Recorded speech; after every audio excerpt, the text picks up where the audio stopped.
France's environmental record is under the microscope since the shock resignation of Nicolas Hulot, who was Minister for the Ecology, and he said he was quitting because of a lack of progress on many key issues. President Emmanuel Macron's government won praise for banning fossil fuel production by 2040, but according to Hulot, its powerful industrial lobbies still have too much say. Well, to give us a better idea of how France is faring on the environmental field, we're joined in studio by Henri, director of the Goodplanet Foundation, also researcher at Sciences Po. Mr. Lond, thanks for your time and coming in to speak to us. Overall, first of all, do you think this current French government is a good or bad student when it comes to the environment? Is it sticking to many of its pledges to clean up the planet? The French government is a relatively good student, but if you look at it in the long term, this government is probably not the most progressive compared to past governments.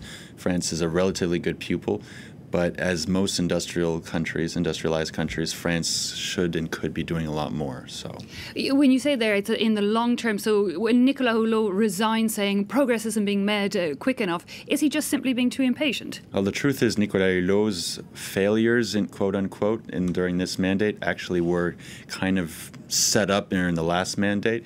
The truth is it's very difficult to move away from nuclear, even though that should be somewhat of a priority. There are several other priorities, but that one was seen as a failure for him because that objective was pushed back in time, but that was kind of set up in the previous mandate. Same thing with the slow transition in the agricultural sector, which is a priority to move away from pesticides, but for a public health and for an environmental standpoint. And that was also pointed by Nicolas Hulot and other people as something that he was just not able to move quicker.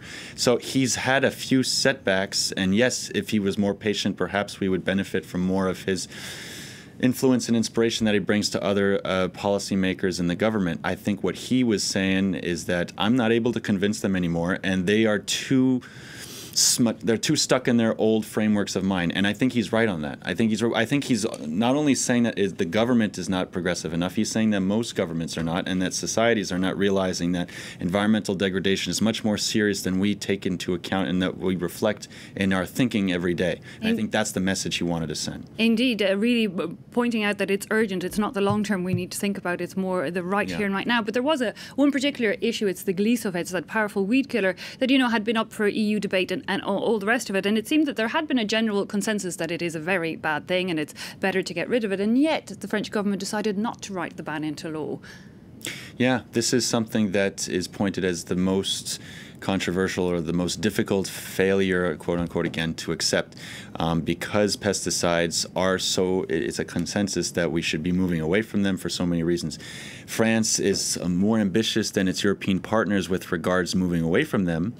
But yeah, they didn't put it into law because they're respecting European Union procedures. So then there's a whole debate on how much leadership should France be taking at the European Union level. And I think what Nicolas Hulot wanted and what environmental activists wanted is to say, at some point France should just go and be much more of a leader at the European Union because it's the priority. That's what we need humans to be, moving away from pesticides. But surely France could stand on its own 2 feet. The EU isn't going to stop it progressing when it comes to the environment. Yeah, unfortunately what this usually has an impact on is people thinking, okay, the European Union is no good, it's not helping us.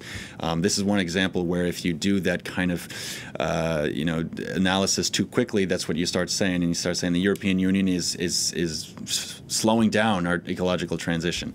The truth is we need all European Union members, at least with the way the agricultural and the economy is set up today, to say, let's move away from pesticides. Nicolas Hulot didn't have that influence. He regrets that, and he said, if I can't convince Emmanuel Macron and the rest of the people around me, notably the Minister of Agriculture, to go on board with this, then I got to leave because I got to make a statement. But is it not more a national problem then? It's the national lobby groups, it's the influence of the agricultural sector that is the problem, and politicians need to stand up to it. Well, with agriculture and with energy, et cetera, you have the lobbies at the national level. Obviously, they're having a huge influence, and that's the truth. It's also the case with American lobbies because agriculture is globalized. We should be relocalizing agriculture and food systems. I mean, that's just the solution for tomorrow. Agroecology, permaculture, and even some large-scale agriculture, but less turned towards exports. It should be more turned towards feeding the local population, and that should be the model for tomorrow everywhere. We're not going fast enough with that, and that's what's frustrating for people like Nicolas Hulot who know the solutions exist, but we can't generalize them for some reason. And we can't generalize them exactly because of that. Yes, we have large companies that are still sending out the message that we need large-scale agriculture full of pesticides and mechanization and low production costs, at least in the short term, because the production costs are very high if you take into account environmental environmental and social and public health costs, but they're saying that that's how we need to feed the planet, which is a lie. It's not true. We don't feed the planet with large-scale agriculture. That's not sustainable on the environmental standpoint, because at some point the soil will just say, all right, I can't produce anymore. You guys polluted me too much. So that's just a complete fallacy that we need to get out of. And Nicolas Hulot is frustrated that the framework of mind and that thinking is not yet really into the government. What we really need is not to replace Nicolas Hulot at the French government, is to replace other ministers that don't have enough of an environmental frame of mind. We need ministers of ecology and environment everywhere throughout the government, regardless of their sector. Interesting analysis. Thanks so much, Mr. Henri, for coming in to speak to us here on France 24. Henri, there, Director of the Goodplanet Foundation.